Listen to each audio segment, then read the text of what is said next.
Bien, hermanos, buenas tardes. Buenas tardes.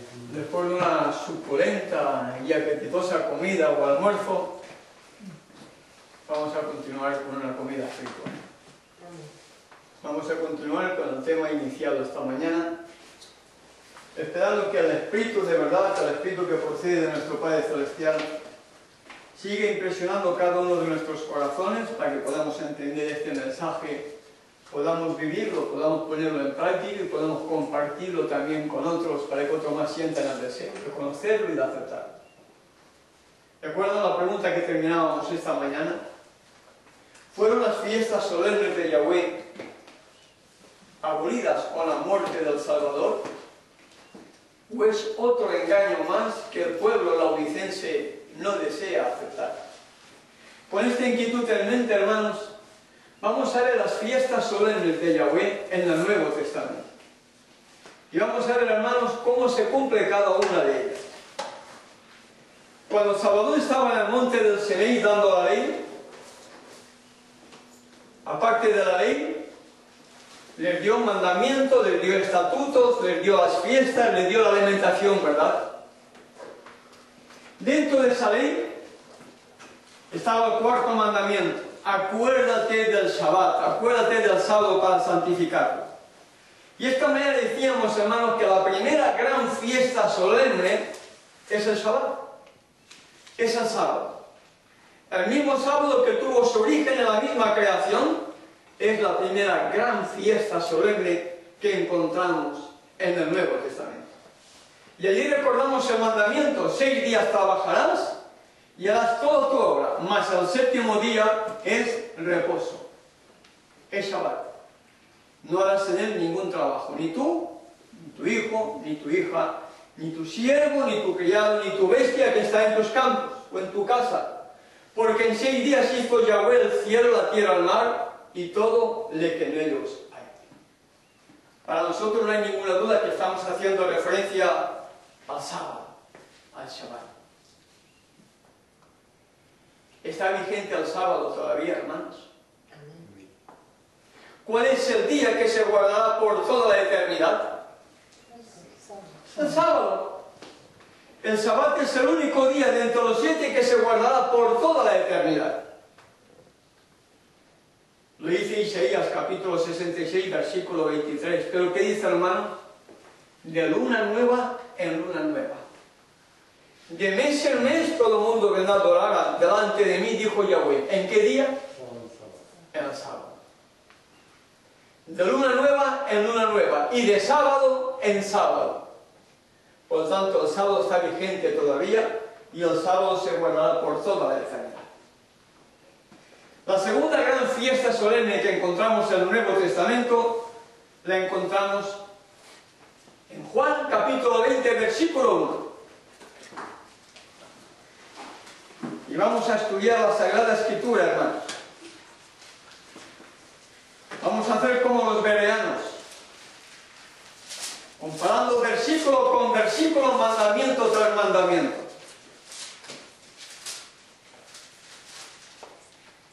Juan capítulo 20, versículo 1 dice: el primer día de la semana, pero no menciona nada más, ¿verdad? El primer día de la semana. ¿Cuándo resucitó el Salvador, hermanos? El domingo. ¿Cuándo? El domingo. Primer día de la semana. Bien. ¿Pero qué se celebraba ese primer día de la semana? ¿Qué se celebraba dentro de las fiestas solemnes ese primer día de la semana? La gavilla de día.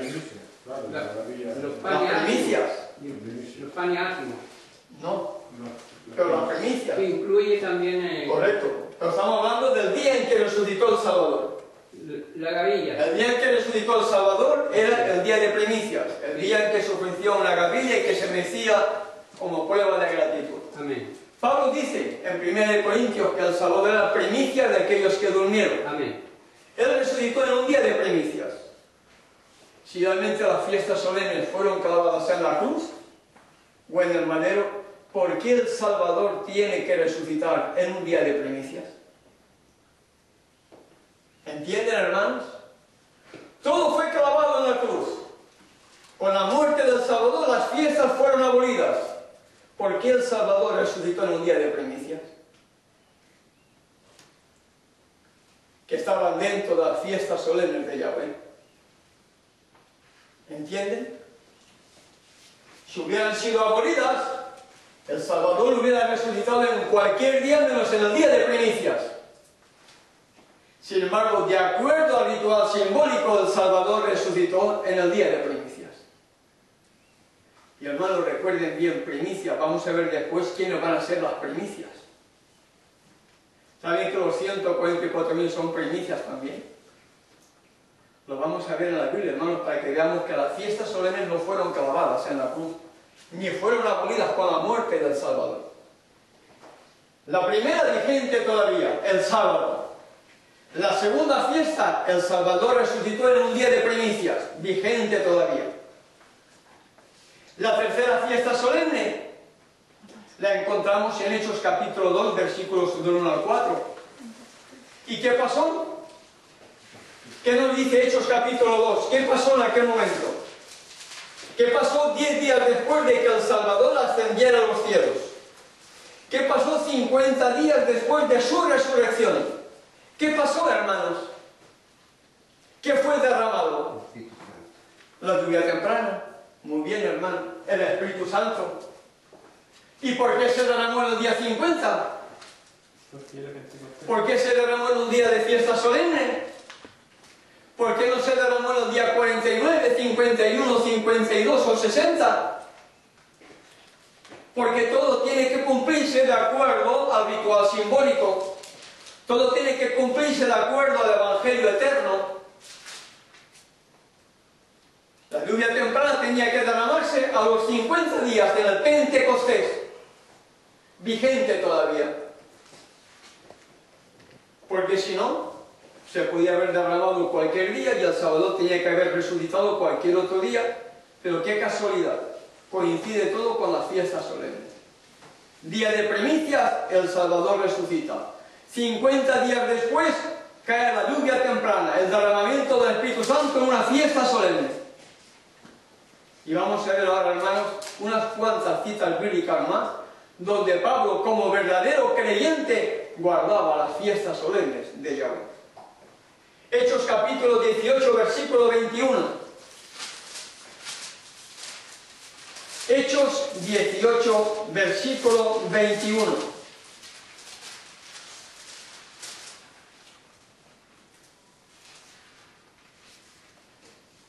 Dice, sino que se despidió de ellos diciendo, es necesario que en todo caso, ¿qué dice a continuación? ¿Qué verbo usa?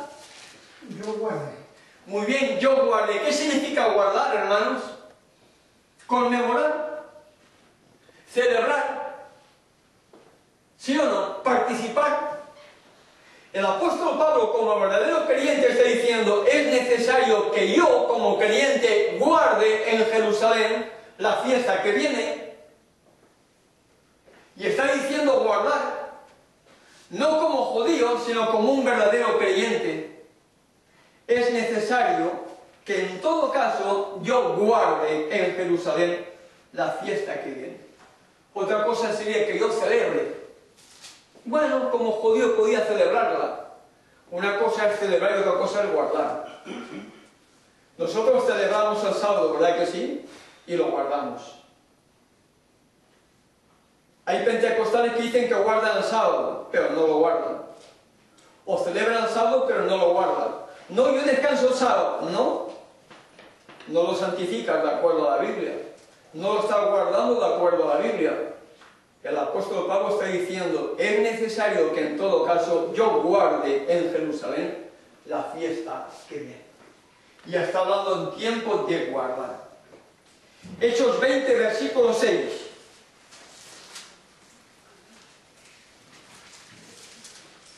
Hechos 20, versículo 6 dice, pasados los días de los panes sin levadura, navegamos de Filipo y en 5 días nos reunimos con ellos en Troa, donde nos quedamos 7 días. pasados los días de los panes sin levadura. ¿Ustedes creen, hermanos, que si el apóstol Saulo no fuera el guardador de las fiestas solemnes, él se hubiera recordado cuándo eran? Yo diría que no.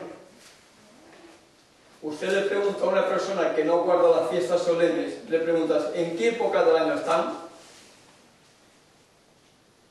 Estamos a lo mejor igual de lleno en las fiestas solemnes y la gente que no conoce no sabe qué fiesta es. El apóstol Saulo era un verdadero conocedor del tiempo en que ellos vivían y sabía que los panes sin levadura se habían cumplido ya y él los había guardado. ¿Saben, hermano, lo que dice Elena G. de White con relación a esta nota? Para aquellos que dicen que Elena G. de White dice que no hay que guardar la fiesta. Hechos de los Apóstoles, página 313 o 322, dependiendo de la versión. La mensajera dice, en Filipos, Pablo se detuvo para observar la Pascua. Los filipenses eran los más amantes y sinceros de entre los conversos del apóstol, y durante 8 días de la fiesta, él disfrutó de una pacífica y gozosa comunión con ellos. La mensajera del Señor, bajo inspiración divina, está diciendo que durante esos 8 días de la Pascua, Pablo, como verdadero creyente, juntamente con los hermanos sinceros de Filipo, estaban guardando las fiestas solemnes de Dios. Y usted no va a encontrar solamente esta cita, hermano. Va a encontrar muchas citas de Elena G. de White donde dice que debemos guardar las fiestas solemnes. Ella dice como estatutos, como perpetuos, como mandamientos, como testimonios. Y ahí entra todo, como dijimos esta mañana. Otra fiesta solemne que encontramos en el Nuevo Testamento. Hechos 20, versículo 16. Hechos 20, versículo 16.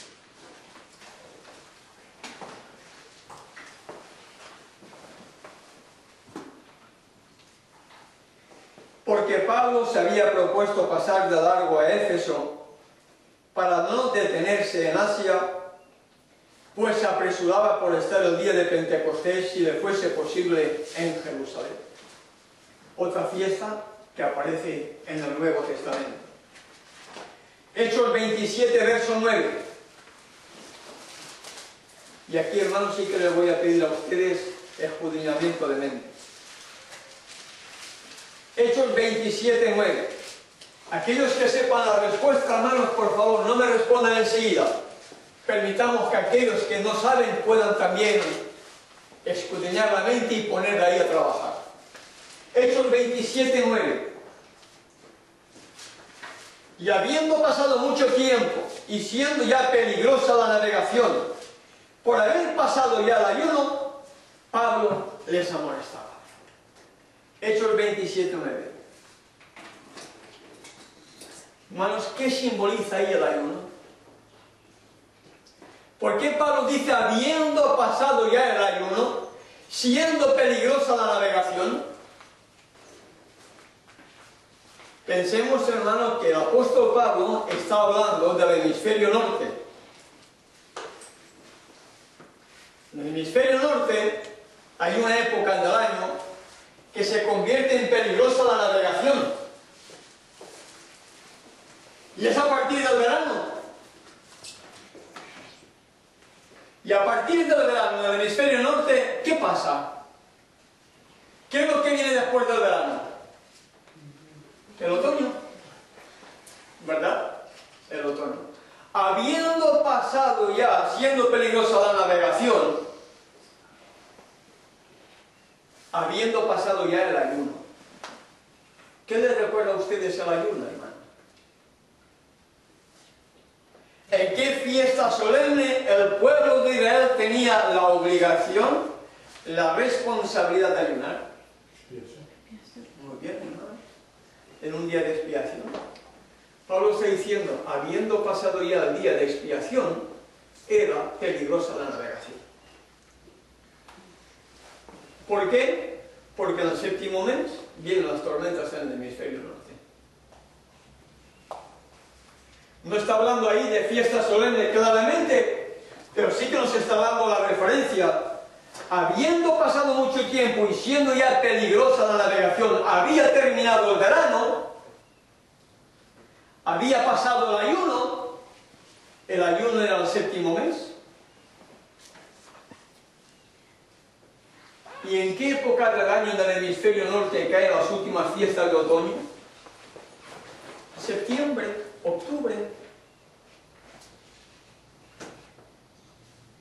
Septiembre, octubre. Pablo está diciendo que era peligrosa la navegación. ¿Por qué? Porque había terminado el verano.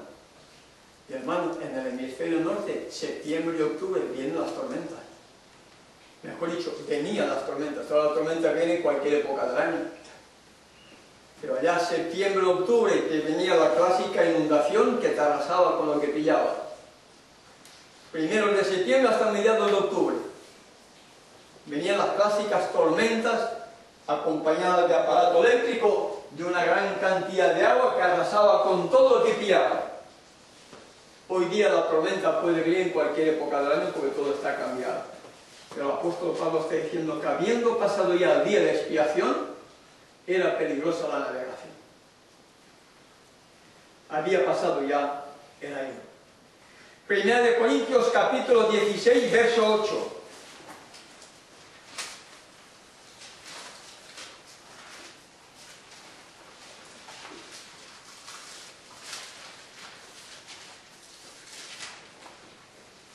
Primera de Corintios 16, verso 8. Pero estaré en Éfeso hasta Pentecostés. Otro evento, otro versículo donde aparece en el Nuevo Testamento otra referencia hacia las fiestas solemnes de Yahweh. Y la otra, hermanos, es la más importante para nosotros. ¿Cuál es la otra fiesta más importante para nosotros como adventistas del 7º día? ¿Cuál es la otra fiesta que a la conclusión de ese periodo el santuario tenía que ser purificado en una fiesta solemne? ¿Cuál es la profecía más larga de la historia que a la conclusión en una fiesta solemne el Salvador tenía que pasar del lugar santo al lugar santísimo para iniciar la obra de purificación del santuario? ¿En qué día? ¿En un día de expiación? Si el día, o mejor dicho, si la conclusión del periodo profético más largo de la historia, la profecía de Daniel 8:14, hasta 2300 tardes y mañanas, luego el santuario tenía que ser purificado. Si aceptamos la interpretación de que el Salvador pasó del lugar santo al lugar santísimo a la conclusión de ese periodo de tiempo y lo hizo a través de una fiesta solemne, ¿están vigentes todavía las fiestas solemnes o no, hermanos? Amén. ¿Estarán vigentes en el cielo y en la tierra no? ¿Quién tiene necesidad de fiestas, hermanos? ¿El cielo o la tierra? La tierra, que somos pecadores. Pero entonces es una copia de lo que hay en el cielo. Si el Salvador pasa del lugar santo al lugar santísimo para comenzar la obra de purificación del santuario y lo hizo en un día de expiación, en un día del perdón, en un día del Yom Kippur, a la conclusión de ese periodo profético más largo de la historia, ¿por qué los adventistas decimos que todo fue clavado en la cruz? ¿No será una cosa más que el laodicense no quiere aceptar? ¿O que los dirigentes no permiten que el pueblo lo entienda precisamente para que reciban toda la marca de la bestia? ¿Entienden, hermano? ¿Cuál realmente es el problema laodicense? Ya lo sé todo. Si no viene por los cánones de la iglesia, si no me lo dice el pastor, yo no me creo nada de lo que vengan de los reformistas. Pero lamentablemente la iglesia ahora predica la Trinidad, cuando nuestros pioneros nunca creyeron la Trinidad. Amén. ¿Pero por qué lo aceptan? ¿Porque lo enseña la iglesia? La iglesia dejó de ser la iglesia laodicea, hermano. Mejor dicho, perdón. La iglesia adventista dejó de ser la iglesia adventista. Porque cambió. Ya no siguen lo que recibieron nuestros pioneros. Cambiaron de organización. Aunque siguen llamándose Iglesia Adventista del Séptimo Día, ellos no tienen ya el mensaje adventista. Elena Pedro dice, nadie puede mover un pilar de nuestro movimiento que dieron origen a la Iglesia, al pueblo que somos. Entonces, ¿por qué han cambiado nuestros pilares? Usted le pregunta a pastores, no creen en el santuario. Una de las normas para ser pastor adventista era que el pastor tenía que ser totalmente vegetariano para poder inculcar a la feligresía la reforma por salud. La mayoría son carnívoros, hermano. El pueblo está enfermo cuando el pueblo tenía que ser cabeza. ¿Por qué? Porque los dirigentes han pervertido el mensaje que originalmente recibimos nosotros a través del cielo. Como comentábamos con el hermano antes de almorzar, la historia siempre tiene doble cumplimiento. Mi pueblo se perdió por falta de sabiduría. La iglesia adventista se perderá por falta de sabiduría. El pueblo de Israel apostató y se perdió en las mismas puertas de la tierra prometida. El pueblo adventista fracasará antes de cruzar el Jordán. Porque primero viene la apostasía y después viene el seguimiento y el cruce del Jordán, hermano. La historia siempre se repite. El pueblo es orgulloso porque ya lo sabemos todo. No hay ninguna nueva revelación. No hay ninguna nueva verdad. Somos ricos. Y nos olvidamos que el mismo Salvador dijo, pero tú sabes que eres un desventurado, miserable, pobre, ciego y desnudo. Pasó al santuario, pasaron las 2300 tardes y mañanas. El santuario sigue siendo purificado a través de una fiesta solemne que tuvo lugar el 22 de octubre de 1844. Y en la iglesia adventista, los laicos, la gran mayoría de laicos, siguen diciendo que las fiestas solemnes fueron clavadas o abolidas con la muerte del sábado. Yo creo, hermanos, que ellos no son conscientes de la decisión que han tomado. Pero si realmente uno estudia la Sagrada Escritura, libre de todo prejuicio, te das cuenta que las fiestas solemnes están vigentes todavía. Yo pregunto, hermano, ¿qué mal hay en que una persona guarde las fiestas solemnes? Dígame si hay algo malo. ¿Qué hay de malo que yo un miércoles, si cayera en un día de pan sin levadura, o cayera un Pentecostés, o cayera la fiesta de expiación, o cualquier otra fiesta, que en un miércoles, que en un primer día de la semana, segundo día o cualquier día, yo lo guardara como un santo sábado? ¿Hay algo de malo en eso?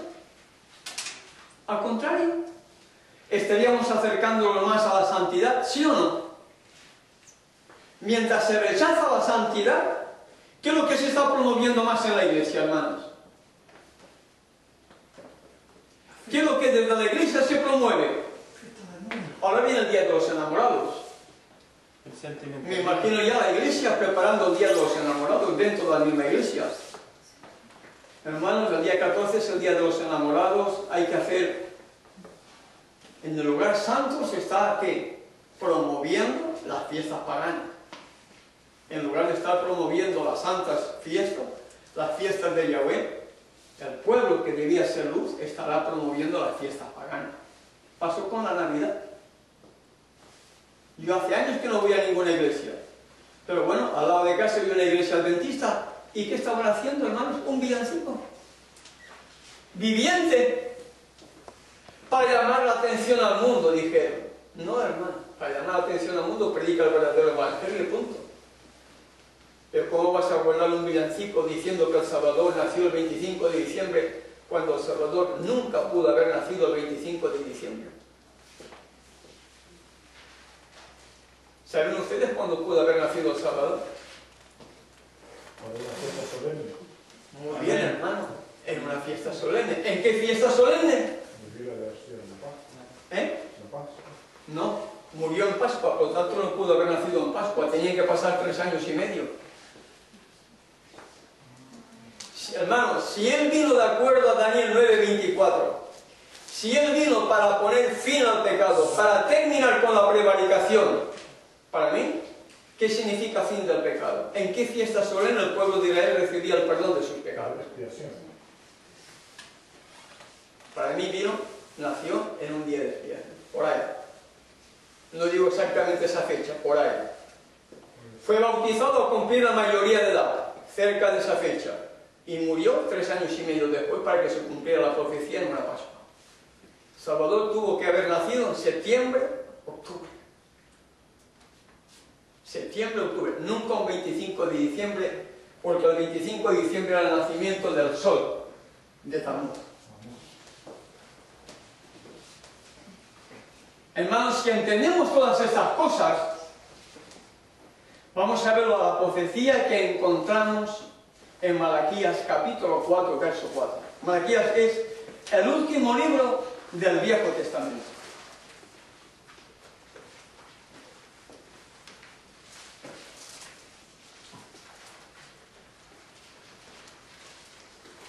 La Iglesia Adventista al mundo pentecostal protestante dice que la ley de Moisés fue clavada en la cruz. ¿Verdad que dicen eso? Que todo fue clavado en el madero. ¿Qué dice Malaquías capítulo 4, verso 4, hermanos? Acordaos de la ley de Moisés, mi siervo, al cual encargué en Horeb ordenanzas y leyes para todo Israel. ¿Verdad que sí? ¿En qué tiempo está basada esa profecía? ¿Para qué tiempo, hermanos? Para el tiempo del fin. Muy bien, para el tiempo del fin. El profeta Malaquías, hablando en el tiempo del fin, dice, acordaos de la ley de Moisés, mi siervo. ¿Sí o no?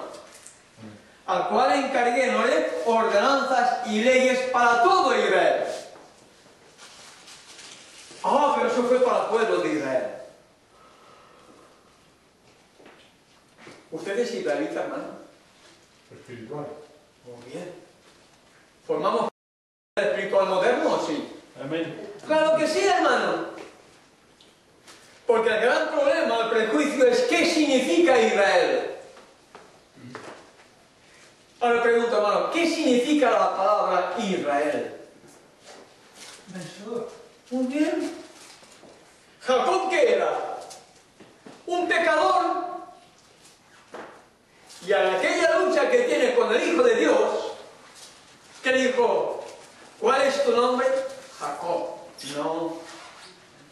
No se llamará más tu nombre Jacob, sino Israel, porque has peleado con Dios y con los hombres y has vencido. Hermano, nosotros tenemos que ser israelitas. Porque si seguimos siendo Jacob nos vamos a perder. Y ese es el prejuicio que hay contra el nombre de Israel. Yo no tengo que ir a Israel, hermano, para ser salvo. Pero sí que tengo que ser israelita. Vencedor. Amén. Porque el mensaje es al que venciere. Al israelita, al que venciere, al que venciere, al que venciere. Ese es el mensaje de las 7 iglesias. Acordaos de la ley de Moisés, mi siervo, que di para todo Israel. Y ahora le pregunto, hermano, ¿qué es la ley de Moisés? ¿Qué es la ley de Moisés? Vamos a ver Levítico 26, versículo 46.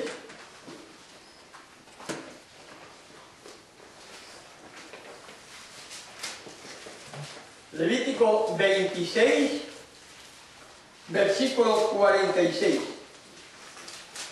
La ley de Moisés dice,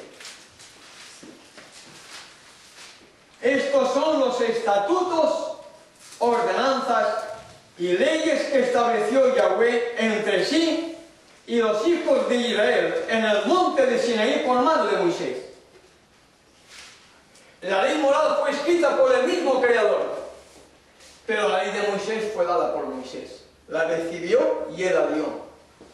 Pero las tablas de la ley fueron escritas por el mismo dedo del Creador en 2 tablas de piedra, para que ningún mortal tuviera la desfachatez o la osadía de pretender cambiar algunos de los 10 mandamientos. Y aquello fue puesto dentro del arca. La ley de Moisés, ¿dónde fue puesta, hermanos? ¿Al lado del arca? Al lado del arca. Al lado del arca fue puesta igual. Malaquías dice en el tiempo del fin, acordaos de la ley de Moisés. Retrocedo atrás y el libro de Levítico me dice cuál es la ley de Moisés. Son los estatutos, las ordenanzas, las leyes que estableció Yahweh entre el pueblo de Israel y que se las dio por medio de Moisés. Veamos Primera de Reyes, capítulo 2.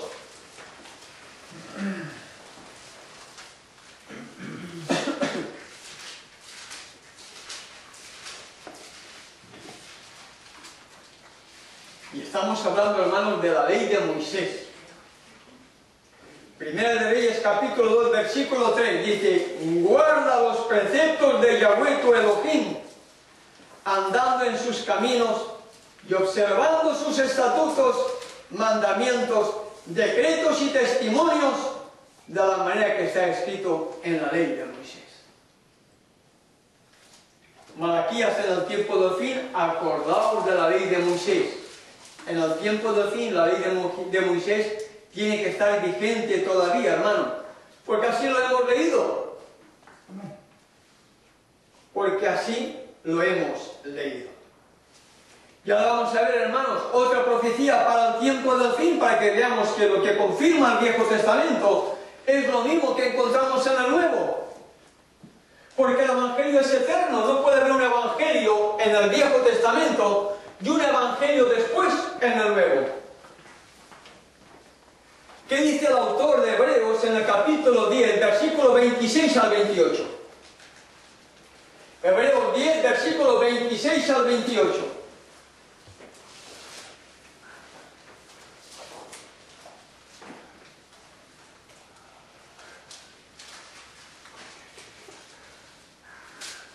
Hebreos capítulo 10, versículo 26 al 28, hermanos, dice: porque si pecaremos voluntariamente, después de haber recibido conocimiento de la verdad, ya no queda más sacrificio por los pecados, sino una horrenda expectación de hervor y de juicio que ha de devorar a los adversarios.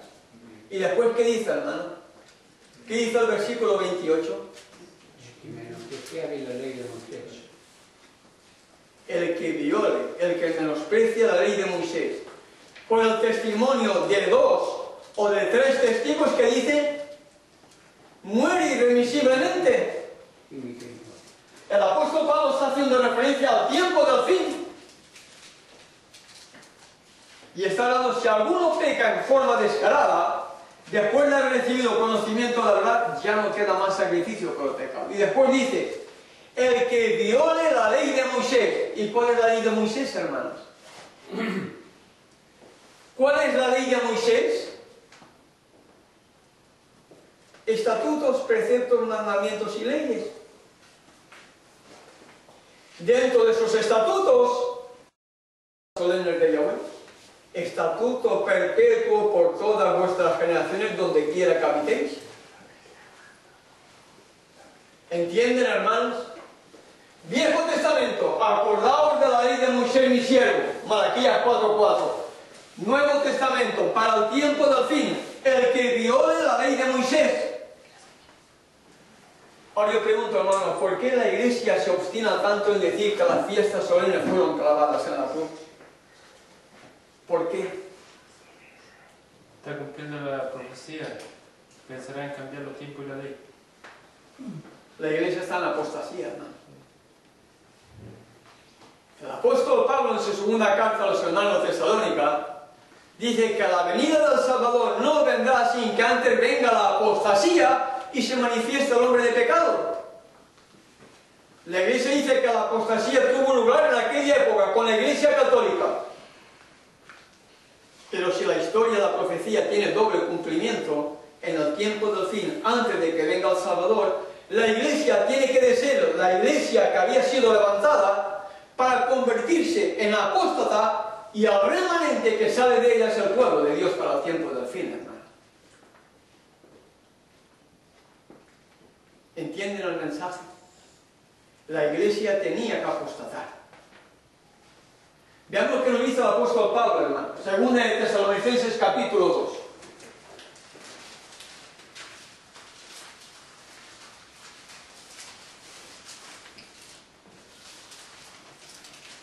Segunda de Tesalonicenses capítulo 2, verso 3. Nadie os engañe en ninguna manera, porque no vendrá, está haciendo referencia a la segunda venida del Salvador, sin que antes venga la apostasía y se manifieste el hombre de pecado, el hijo de perdición. La Iglesia interpreta esta profecía como el surgimiento de la Iglesia católica apostólica romana. Bien, no hay ninguna duda. Pero para el tiempo del fin, la Iglesia tiene que cumplir con el mismo rol profético, lo mismo que le pasó al pueblo de Israel. El pueblo de Israel apostató en la misma orilla del pase del Jordán. La Iglesia adventista tiene que apostatar, hermano. ¿Saben cuándo comenzó la plena decadencia y la apostasía de la Iglesia adventista del séptimo día? En 1888.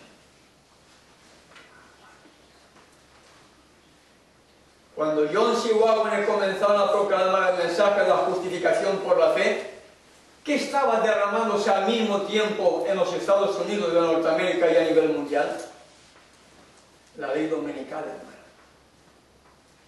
La lluvia tardía estaba siendo derramada con este mensaje al pueblo que tenía que haberlo recibido para poder proclamar el último mensaje de amonestación. La mensajera del Señor dice que ese mensaje fue rechazado, ridiculizado, criticado y difamado. Y menciona nombres, menciona a Urias Smith, entre otros. La Iglesia hoy sigue creyendo la interpretación profética de Daniel y Apocalipsis de Urias Smith, cuando Urias Smith no fue inspirado para poder escribir Daniel y Apocalipsis, porque él cometió el pecado imperdonable. La Iglesia cometió el pecado imperdonable, hermano, porque rechazó la lluvia tardía. ¿Saben que si los dirigentes adventistas de aquella época hubieran aceptado este mensaje, qué hubiera pasado? Cristo ya habría venido. Ya habría venido el Señor, habría terminado qué tiempo la obra. El ángel dice, en 2 años. Estamos pasados en años. En 2 años el Salvador hubiera venido a buscar a su pueblo. Estamos aquí gracias a los dirigentes de la obra. Y ese pecado es el pecado que no tiene perdón, la blasfemia contra el Espíritu Santo. El pecado imperdonable. A partir de ahí viene la decadencia espiritual, hermano. Cuando uno comete el pecado imperdonable, ya no escucha la voz de Dios. Ya no escucha la voz de Elohim, ya no escucha la voz de Yahweh y sigue escuchando ¿qué cosa? La voz de Satanás, el espíritu de Satanás. ¿Cuántos han leído eventos de los últimos días? Página 50. Eventos de los últimos días, página 50. La Iglesia se convierte en laodicense, punto. La presencia de Dios no está ahí. No está en su medio. Si no está Dios dentro de la Iglesia, ¿quién está, hermanos? ¿Quién, hermana? Satanás. Satán, el diablo, hermanos.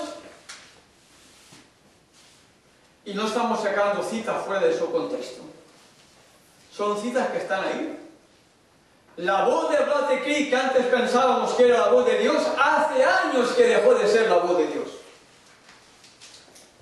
Escrito por los mismos recopiladores adventistas, hermano. No está escrito por los fanáticos reformistas que ellos puedan tildar. Está escrito y publicado por ellos mismos. Dice, no es ahora y no lo será más, hacia el futuro. No va a ser más la voz de Dios. ¿Perdón? Que no iba a ser más tampoco la voz de Dios en el futuro. O sea, no era que... Si se aparta la voz de Dios, lo único que puede ser un arrepentimiento, una conversión, pero la Iglesia no se ha arrepentido, la Iglesia no se ha convertido. La Iglesia no pidió perdón por lo que pasó en 1888. La Iglesia hoy no entiende el mensaje de la justificación por la fe. Hoy la Iglesia entiende un mensaje de la justificación por la fe católico y evangélico. Amén. Cree y punto. No importa, tú eres pecador, sigas siendo pecador. Confía en la gracia que finalmente vas a ser salvo. Un mensaje evangélico católico. Eso es lo que está introduciéndose dentro de la organización adventista. Y hermano, me duele decirlo, dentro de la mayoría de los grupos laicos está pasando lo mismo. Rechazan las fiestas solemnes de Yahweh, rechazan la justificación por la fe. Mucha gente habla de justificación por la fe. Mucha gente habla de 1888. Regalan libros de 1888. Cristo nuestra justicia. Pero hermano, usted no ve cambios en sus vidas. No ve cambios en sus vidas. Yo conozco gente que digo, estos mensajes no lo han entendido. Siguen insultando, siguen comportándose mal, siguen justificando su mal carácter, su mal proceder, siguen en adulterio. Entonces, ¿dónde está el mensaje de 1888? Como lo hablábamos esta mañana, predica pero no practica. No hagas lo que yo digo, haz lo que yo digo, pero no hagas lo que yo hago. Así está pasando dentro del mundo laico. Rechazamos unas verdades, aceptamos unas mentiras. La ley de Moisés fue clavada en la cruz. Ya no hay ley que guardar, ya no hay fiestas que guardar, ya no hay estatutos que guardar. Cuando la Biblia me enseña que tanto en el Viejo como en el Nuevo Testamento, acordaos de la ley de Moisés, mi siervo. Y el que viole la ley de Moisés, por el testimonio de 2 o de 3 testigos, muere irremisiblemente. ¿Entienden, hermano? Todo viene por lo mismo, hermano, por haber rechazado la lluvia tardía. Pablo dice en Colosenses capítulo 2, versículo 16, un pasaje para algunos conflictivo. Algunos dicen que Pablo está dando autorización para que tú hagas lo que quieras con tu cuerpo, inclusive con las fiestas. Pablo en su carta a los hermanos de Colosas, en el capítulo 2, verso 16, nos dice: por tanto, nadie os juzgue en comida o en bebida, en días de fiesta, luna nueva o días de reposo. ¿Verdad? ¿Por qué no pensamos un poquitín en este pasaje, hermano? ¿Qué significa juzgar? ¿A quién se le juzga? ¿Al obediente? Condenado. ¿Al transgresor? Al transgresor es aquel que se le lleva a juicio. Uno cuando va por la ruta, por la carretera y va guardando las leyes de tráfico, por mucho control policíaco que haya, tú vas con la conciencia tranquila, ¿verdad? Te pararán, señalas tu documentación, circule. Pero cuando uno ha violado una ley de tráfico y te paran, ¿qué piensas? ¡Wow! Me vio la gente, me vio el gendarme, me vio el policía. Y solamente te vio, te pone la boleta. Y dependiendo de la gravedad de la serie, puede ser sancionado con una fuerte multa o inclusive a la cárcel, dependiendo si ha habido accidente o lo que fuera. Entonces, ¿a quién se le juzga? ¿Al obediente o al transgresor? Al transgresor.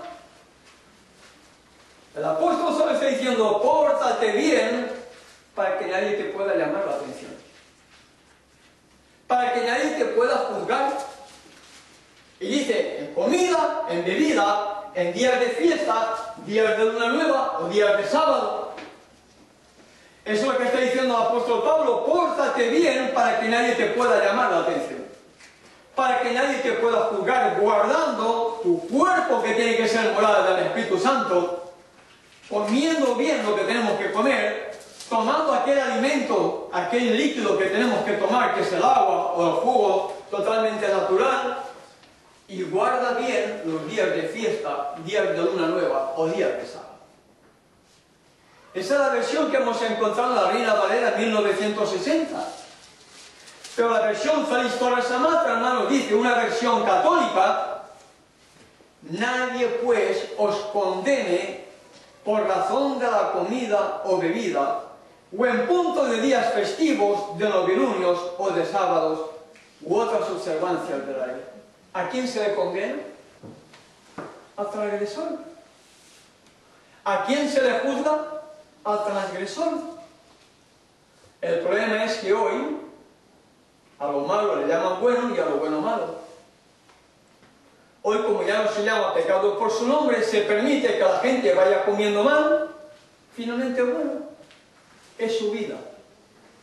Pero hermano, la Sagrada Escritura no me dice eso. La Sagrada Escritura dice que tengo que portarme bien en lo que como, en lo que tomo, guardando bien las fiestas solemnes, guardando bien inclusive el santo sábado del Creador. Amén.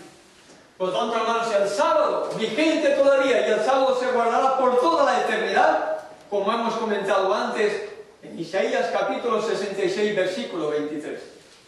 Después del sábado venía la Pascua, ¿lo recuerdan? ¿Qué pasó en la Pascua, hermanos?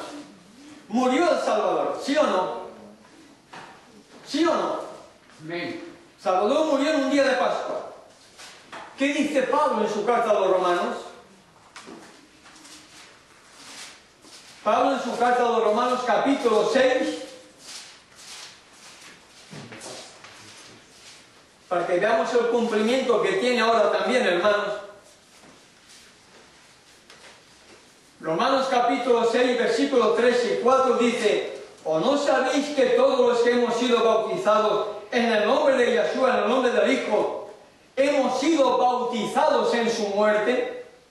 Porque somos sepultados juntamente con Él para muerte por el bautismo, a fin de que como Él resucitó de los muertos por la gloria del Padre, así también nosotros andemos en vida nueva. ¿Qué está diciendo el apóstol Pablo, hermano? Así como Él murió, nosotros tenemos que morir. Así como tuvo que derramar su sangre en día de Pascua, nosotros tenemos que morir también. La Pascua significa ¿qué cosa? ¿Muerte a qué? Muerte al pecado. La Pascua significa muerte al pecado, y en el bautismo nosotros deberíamos haber muerto al pecado para resucitar siendo nuevas criaturas, para vivir una vida nueva. Eso es lo que realmente debería significar la Pascua en nosotros: muerte al pecado, liberación, para que nosotros podamos entonces comenzar a andar en una vida nueva. Muy diferente, hermano, a todo lo que nos han enseñado hasta ahora. No todo fue clavado en la cruz. El mismo Pablo en 1 Corintios capítulo 5, verso 8 dice, 1 Corintios capítulo 5, versículo 8.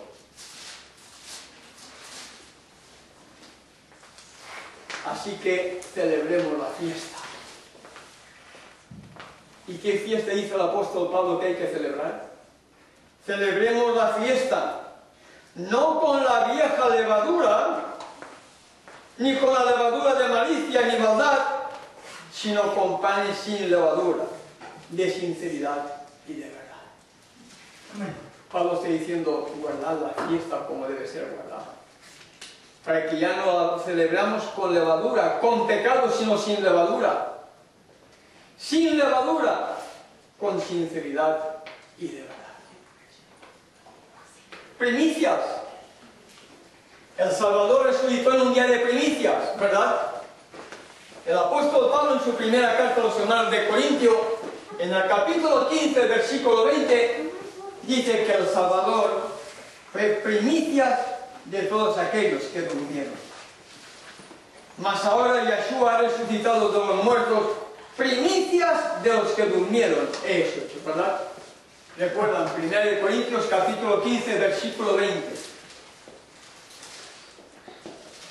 ¿Saben ustedes, hermanos, que los 144.000 van a ser primicias también? Amén. ¿Lo saben, hermanos? Pero no porque lo diga Ernesto Farga, lo dice la Sagrada Escritura. Si las fiestas solemnes no están vigentes todavía, los 144.000 pueden ser primicias. Apocalipsis capítulo 14, verso 4, ¿qué dice, hermano?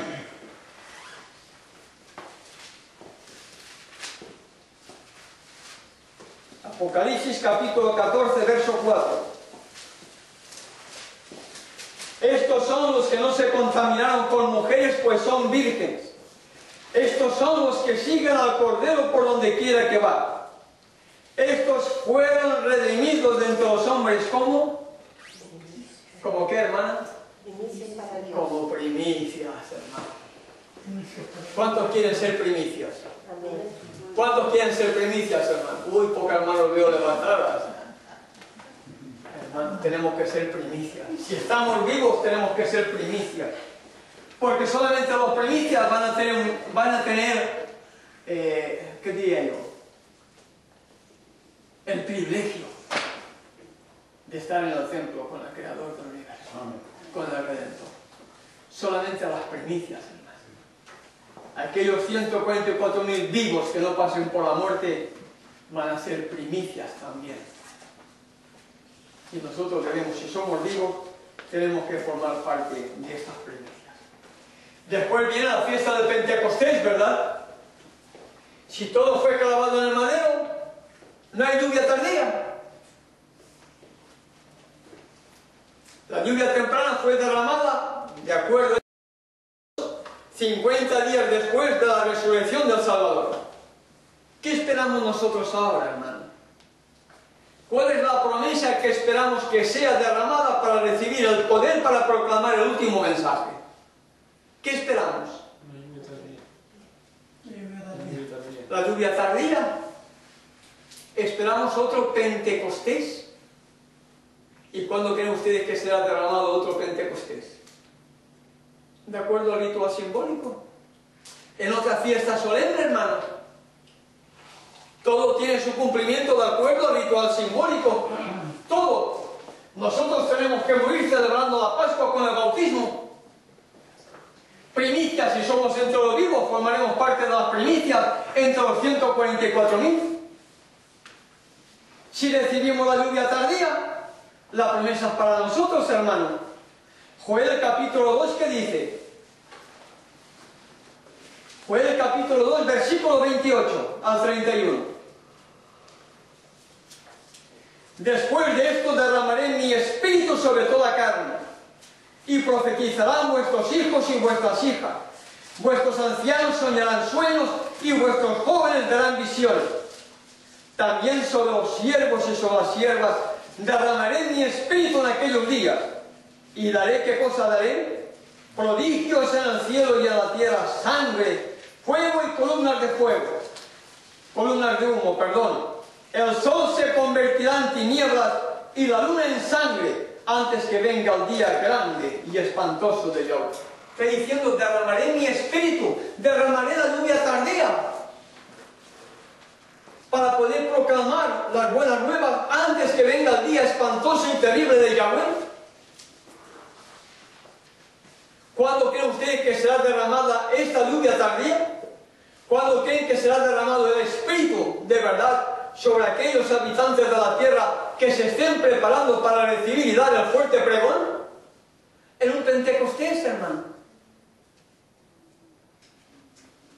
Después está la otra promesa. Apocalipsis 18:1.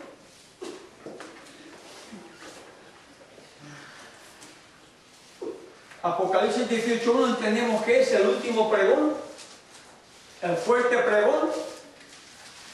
Después de esto vi a otro ángel descender del cielo con gran poder y la tierra fue alumbrada con su gloria. ¿Qué es lo que nos falta a nosotros, hermanos, para poder proclamar con todo el poder el último mensaje de amor y de misericordia? El Espíritu Santo, la lluvia tardía. ¿Cuándo creen que se va a derramar? En otro Pentecostés. No va a ser derramado cualquier día del mes o cualquier día del año. Se va a derramar, hermanos, en otro Pentecostés. Porque Yahweh actúa de acuerdo a sus tiempos y no de acuerdo a nuestros tiempos. Él tiene un reloj en las fiestas solemnes. Y de acuerdo a las fiestas solemnes, Él cumple su propósito. Lo queramos aceptar o no lo queramos aceptar. Por mucho que la gente diga que la ley de Moisés fue clavada en la cruz, que ya no hay fiestas que guardar, que ya no hay nada que celebrar, la Biblia me indica todo lo contrario. El que viola la ley de Moisés muere irremisiblemente. Después viene la fiesta de las trompetas. ¿Qué son las fiestas de las trompetas? Un toque de atención, hermanos. ¿Dónde encontramos nosotros un toque de atención que podamos entender fácilmente? En el mensaje a las 7 iglesias. Al que venciere, al que venciere, al que venciere, al que venciere. Prepárate que vas a ser vencedor. Si no te preparas te vas a perder. Al que venciere. Toque de trompeta. Prepárate que viene el día de expiación. Al que venciere, prepárate que viene nuestro tiempo de gracia. El fin del tiempo de gracia. Prepárate que viene nuestro juicio. Prepárate, si no, seguirás siendo la audicencia y finalmente te vas a perder. Al que venciere, al que venciere, al que venciere. Después viene el día de expiación. ¿Va a tener cumplimiento, hermanos, el día de expiación, sí o no? Amén. Sí, hermanos. ¿Y sabe el día de expiación por dónde comienza? Con nosotros. El apóstol Pedro en su primera carta, en el capítulo 4, versículo 17, ¿por dónde indica él que el juicio comienza primero? Por la casa de Dios, hermano. Primera de Pedro, capítulo 4, verso 17, dice, porque es tiempo de que el juicio comience primero en la casa de Dios. ¿Hay día de expiación? Por supuesto que hay un día de expiación. ¿Cuándo? Cuando el Salvador deje de interceder por su pueblo, el día de expiación habrá terminado. Para nosotros habrá terminado. Para vida eterna o para muerte. Él sella primero su pueblo, derrama su espíritu sobre los 144.000, los 144.000 siguen proclamando más claramente la verdad del sábado y después viene la gran multitud. Pero hay un juicio, hermano, hay un día de expiación para el pueblo de Dios. Y el apóstol Pedro, bajo inspiración divina, dice que primero hay un juicio y comienza por la casa de Dios, por nosotros. Y después el día de expiación, ¿qué venía, hermanos? ¿Qué venía? La fiesta de las cabañas, la fiesta de tabernáculo, la fiesta de las cosechas, cuando el Salvador deje de interceder por nosotros, deje de interceder por el mundo, comiencen a caer las plagas, terminen de caer las plagas, ¿qué va a ocurrir después, hermanos? ¿Qué viene después? La fiesta de las cosechas. Amén. Pregunto, hermanos, ¿cuándo creen ustedes que va a venir el Salvador? ¿Cuándo creen ustedes? ¿Vamos a ver lo que dice la Biblia? Vamos a ver si lo encontramos, hermanos. Mateo capítulo 13. Mateo capítulo 13, versículos del 1 al 9.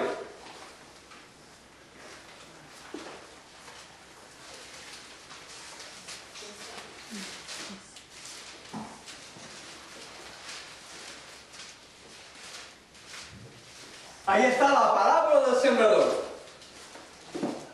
No la vamos a comentar ahora. Ahí está la parábola del sembrador.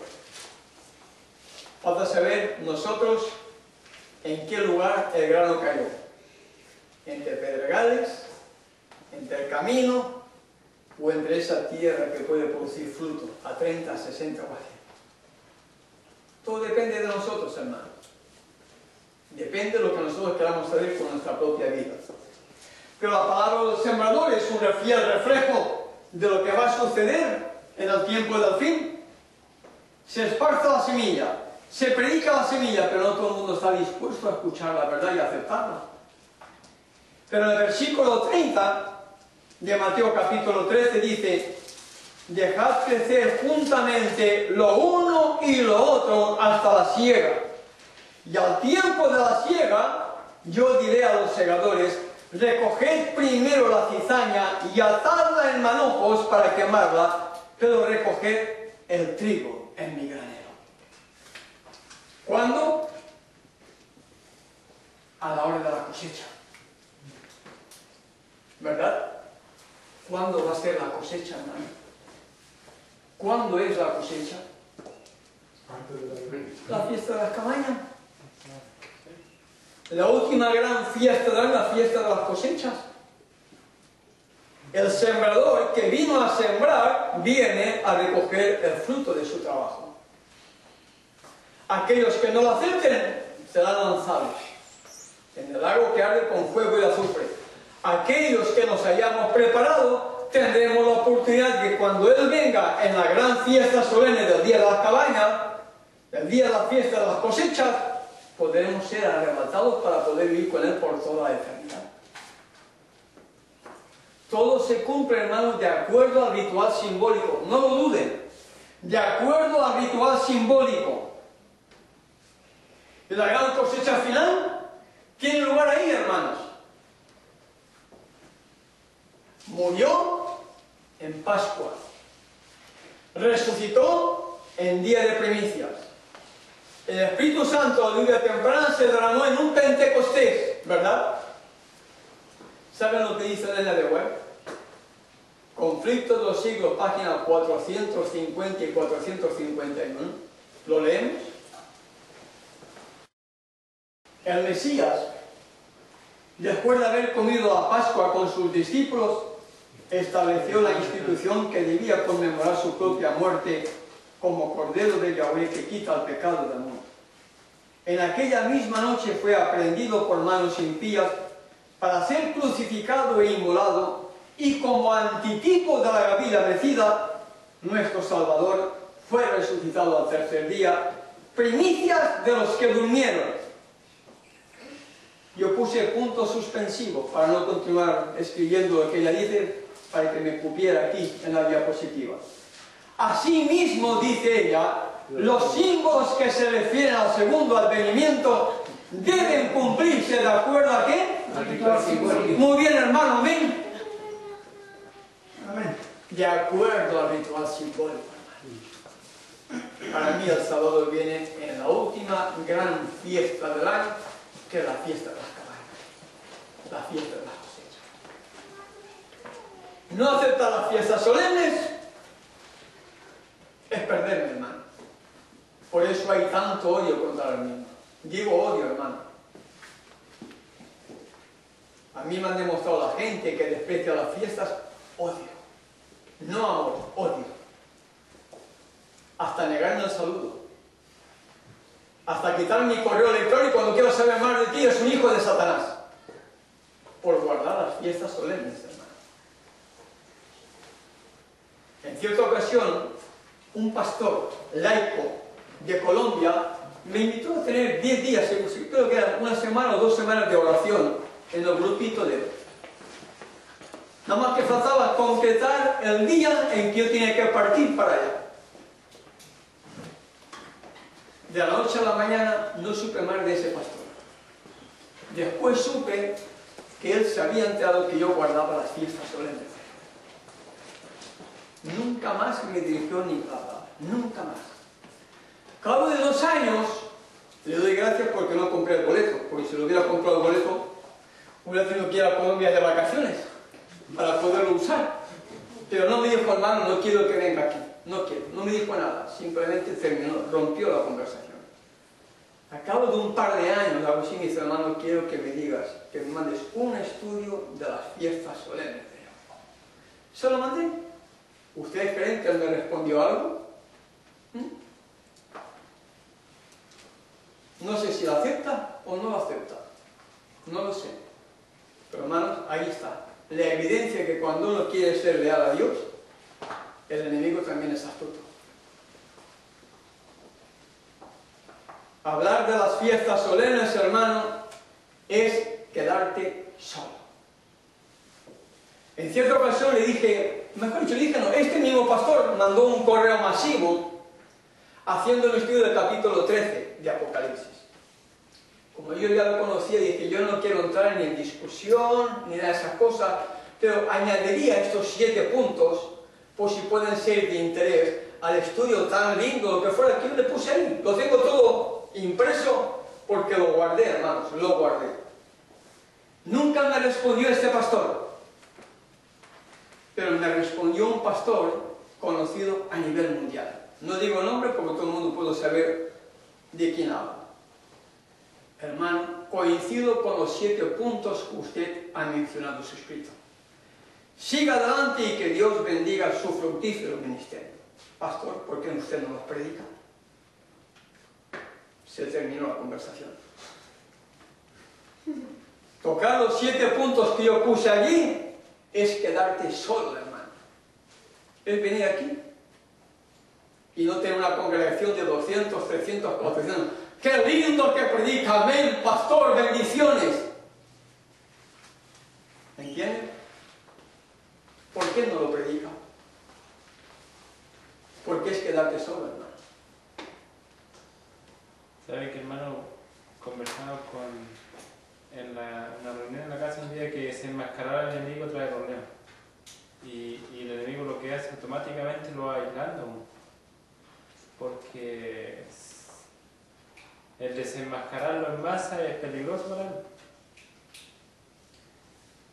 Así que eso debería saberlo todos los hermanos, que cada vez que se desenmascara al enemigo en la masa trae problemas. Dice la Biblia, el que tenga oído para oír, oiga. Y ustedes puedan sacar conclusiones de quién hablo yo. Lo tengo todo escrito, hermano. Está todo guardado como un testimonio de lo que Farga dice. No es porque lo dice por decir. Porque Farga cuando dice algo es porque lo tiene guardado como un testimonio. ¿Por qué usted no lo predica? Si él sabe que yo guardo las fiestas y dije que estaban las fiestas, ¿por qué no las predica él? Ahora no sé lo que predicará, pero en aquella época no las predicaba. Porque si él predica la verdad, se queda solo, hermano. Se queda solo. Y como humanos, a nadie... Yo creo que como humanos a todos nos gustaría predicar ante una congregación, ante un estadio lleno de personas, ¿no? Claro que sí. Como humanos sí, pero la parte espiritual no tiene que adaptarse a lo que hay. 15, 20, 10, 8, 7. Y en Guatemala prediqué ante 8. Pues también hubo un fin de semana que prediqué ante casi 400 hermanos. Porque eran diferentes iglesias. En un lugar eran 8. Si quitas la familia de los que me invitaron, quedaban 4. Pero allí estuve predicando, hermanos, 10 días. Pero hubo un cierre de campaña en un lugar donde eran 7 iglesias que estaban todas unidas, y cuando se juntaron todos eran más de 300 hermanos. Y la verdad hay que presentarla, hermano. Ante 1, ante 2, ante 400 hermanos. Hay que presentar la verdad y hay que desenmascarar al enemigo con todas las mentiras que se han introducido en la iglesia y fuera de la iglesia, hermano.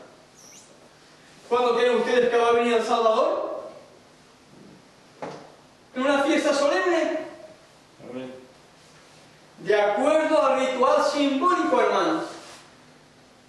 ¿Cuál es la última gran fiesta solemne que de acuerdo al ritual simbólico falta por cumplirse? La fiesta de las caballas. La fiesta de la cosecha.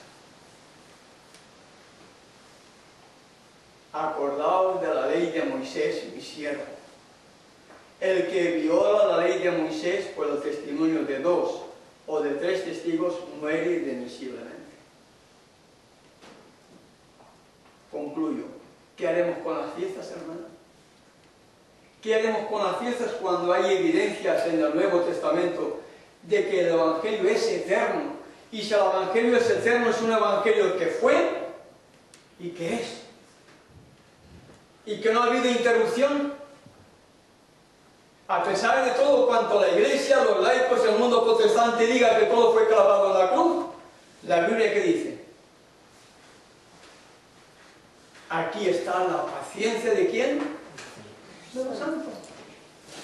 Los que guardan todos sus mandamientos, todos sus estatutos, todos sus preceptos y toda su ley. Dime, Julito. Apocalipsis capítulo 22 dice que Cristo es el mismo de ayer, hoy y siempre. Ya bueno. O sea, el Señor no ha cambiado. Yo parezco un poquitín de sordera. No escuché mucho, solamente escuché cambiado. Tendría que levantar más la voz si quieres que te oiga. Voy a leer el pasaje. Capítulo 22, ¿dijiste? Sí, Apocalipsis. ¿Qué versículo? Le doy Es que no sé de lo que hablaste. Oí capítulo 22 de Apocalipsis y después la última palabra, pero entre medio no. Claro, hablando de que Cristo es el mismo de ayer, hoy y siempre, en el Apocalipsis 22:13, dice: yo soy el alfa y el omega, el principio y el fin, el primero y el último. O sea, estamos hablando de que el Salvador no ha cambiado. Y nosotros presentamos así el Evangelio en el inicio, cuando evangelizamos, pero después vamos presentando que el Evangelio se ha ido modernizando y cambiando, y así como han ido cambiando las generaciones. Pero eso no es un apoyo bíblico, es solo un argumento.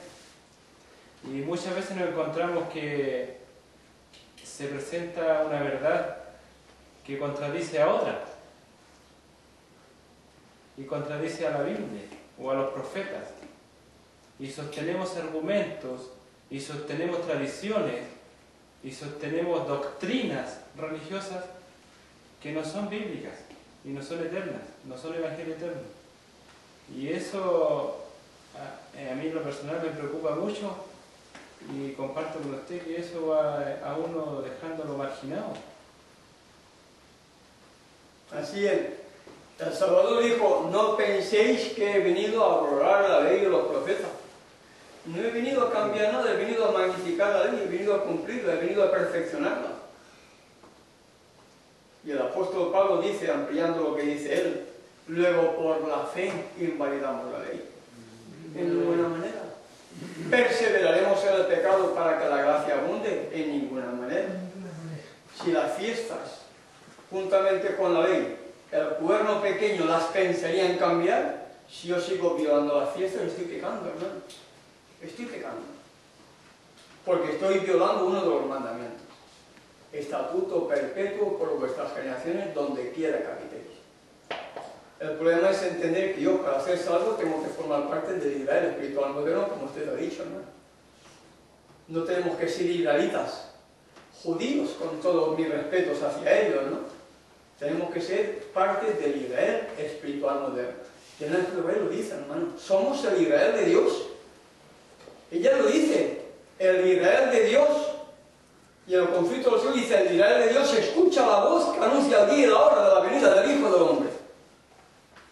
Nosotros tenemos que ser israelitas. Tenemos que ser vencedores, hermano, porque es lo que significa Israel, vencedores. Amén. Hermano, ¿estamos en las preguntas ya? ¿De acuerdo? ¿Terminamos? Bien, hermanos, ha sido un placer estar con ustedes. Si quieren, descansamos un segundo o comenzamos con las preguntas. ¿Comenzamos con las preguntas? Vale.